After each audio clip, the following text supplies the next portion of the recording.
ang Hanggang nyo ngayon nandito sa Bacolod City. Na-discover namin ang restaurant ng Aidas. Aidas, kapag pupunta kayo dito guys, dito may mga kakaibang pagkain. Katulad dito. Kansi ang tawag dito guys. Ayan. I have friend na taga Bacolod. So, lagi niya niluluto yung balbakwa. Sobrang favorite ko yun at sobrang sarap. Ngayon, ito yung para siyang papaitan pero kansi ang tawag sa kanya.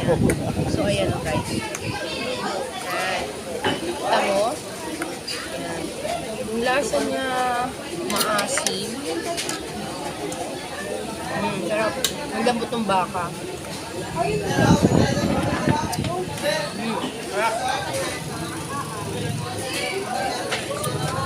Bilang kansi guys, meron sila yung kanilang tinatawag na special.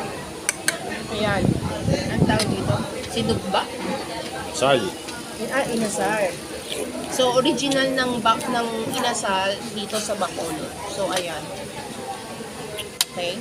Sobrang sarap niya. Saka meron pa. Ito guys. Ito pa. Parang mga more or less mga tama ba? More or less. Mga inihaw. Makadalasan dito sa Bacolod City, puro inihaw.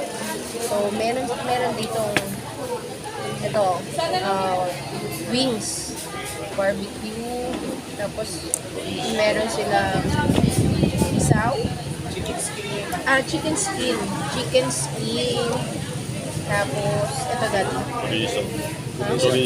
Chorizo, guys, tingnan nyo. Tapos, meron dito, ayan, ano naman ito? Chicken skin Chicken skin o yung stomach. Alam nyo ba guys, nakakatuwa ang mga pangalan nito. Alam nyo ba kung bakit? Ang tawag nila dun sa barbecue na bituka, ano yun? Tinae. Imagine mo, di ba? Pag sinabi mong intestine, tinae, paano mo naman kakainin yun, guys? Diba? Pagka na-imagine mo kung lumalabas yung kasi bawal kasi sabihin yun dito sa videos, sa reels, yung mga dahil baka ma-community standard tayo. So, ayan, paano guys? Siyempre, samahan natin ang Sunday night. Apple. So, paano? Tara, kain na tayo. Ito na.